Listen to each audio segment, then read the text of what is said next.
ಸ್ನೇಹಿತರೆ ನಮಸ್ಕಾರ. Big boss season 11 50 ದಿನಗಳ ಆಟವನ್ನು ಪೂರೈಸಿ ಈಗಾಗಲೇ 52ನೇ ದಿನಕ್ಕೆ ಬಿಗ್ ಬಾಸ್ 11 ಬಂದಿದೆ. ಬಿಗ್ ಬಾಸ್ ಸೀಸನ್ 11 ಸಾಕಷ್ಟು ವಿಶೇಷತೆಗಳಿಂದ ಕೂಡಿತ್ತು ಆರಂಭದಲ್ಲಿ ಎನ್ನುವುದು ಸತ್ಯ.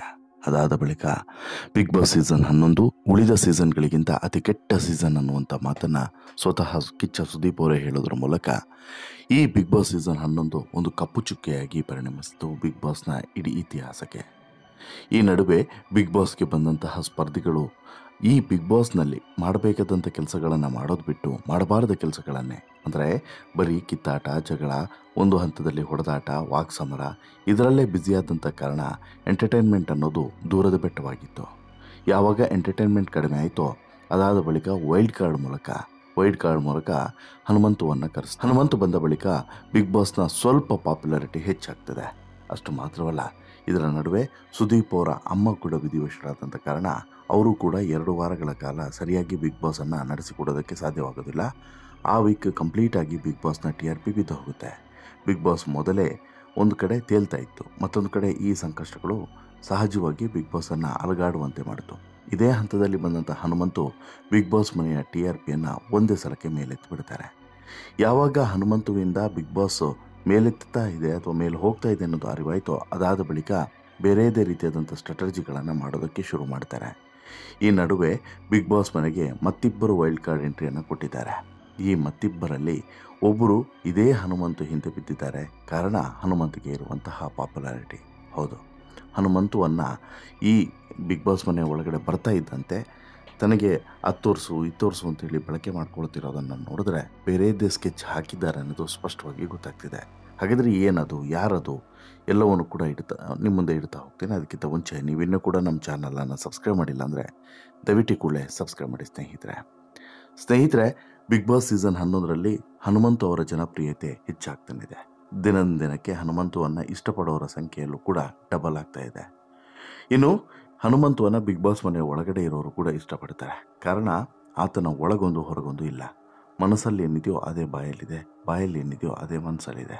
ಹೀಗಾಗಿ ಹೆಚ್ಚು ಡ್ರಾಮಾಗಳನ್ನು ಮಾಡೋದಿರಲಿ, ಹೆಚ್ಚು ಕಿರಿಕನ್ನು ಮಾಡೋದಿರಲಿ ಮತ್ತು ಹೆಚ್ಚು ಮಾಡಬಾರದ ಕೆಲಸಗಳನ್ನು ಮಾಡೋದಿರಲಿ, ಇದು ಯಾವುದರಲ್ಲೂ ಕೂಡ ಹನುಮಂತ ಬ್ಯುಸಿಯಾಗಿಲ್ಲ ಅನ್ನೋದು ಸತ್ಯ. ಹೀಗಾಗಿಯೇ ಹನುಮಂತುವನ್ನು ಇಲ್ಲಿ ಎಲ್ಲರೂ ಕೂಡ ಬಿಗ್ ಬಾಸ್ ಮನೆ ಒಳಗಡೆ ಇರೋರಿರ್ಬೋದು, ಹೊರಗಡೆ ಇರೋರಿರ್ಬೋದು, ಎಲ್ಲರೂ ಕೂಡ ಇಷ್ಟಪಡ್ತಿರೋದು ಅದೇ ಕಾರಣಕ್ಕೆ. ಜೊತೆಗೆ ಹಾಡು, ಹರಟೆ, ತಮಾಷೆ ಇದರಲ್ಲೂ ಕೂಡ ಹನುಮಂತು ಮೇಲುಗೈಯನ್ನು ಸಾಧಿಸಿದ್ದಾರೆ. ಇದೇ ಕಾರಣಕ್ಕೆ ಈಗ ಬಿಗ್ ಬಾಸ್ ಮನೆಗೆ ವೈಲ್ಡ್ ಕಾರ್ಡ್ ಎಂಟ್ರಿಯನ್ನು ಕೊಟ್ಟಿರುವಂಥ ಶೋಭಾ ಶೆಟ್ಟಿ ಮತ್ತು ರಜತ್ ಇವರಿಬ್ಬರು ಕೂಡ ಬಿಗ್ ಬಾಸ್ ಮನೆಯ ಆಟವನ್ನು ನೋಡಿದ್ದಾರೆ. ಬಿಗ್ ಬಾಸ್ ಮನೆಯ ಆಟಗಾರರನ್ನು ನೋಡಿದ್ದಾರೆ.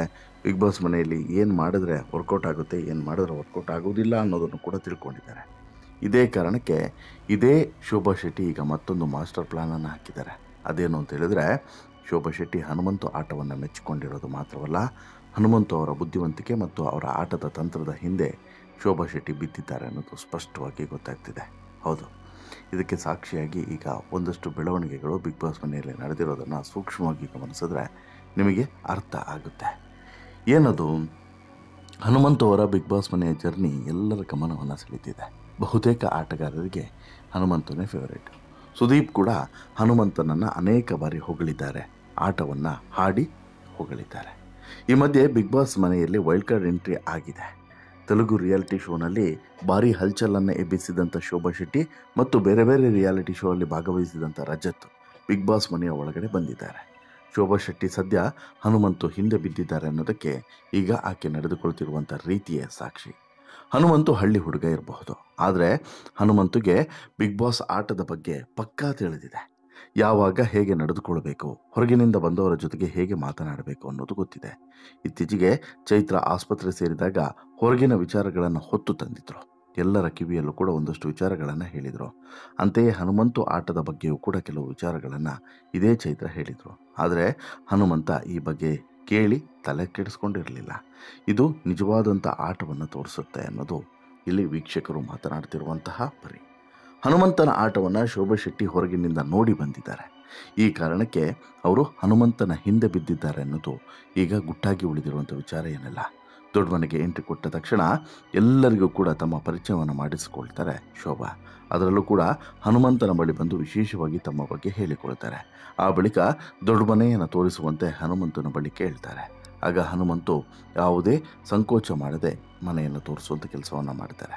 ಹನುಮಂತು ಅವರಿಗೆ ಶೋಭಾ ಹಿನ್ನೆಲೆ ಬಗ್ಗೆ ಗೊತ್ತಿರಲಿಲ್ಲ. ಆ ಕಾರಣಕ್ಕೆ ಅವರು ಈ ಇಡೀ ಮನೆಯನ್ನು ಸುತ್ತಿಸ್ತಾರೆ.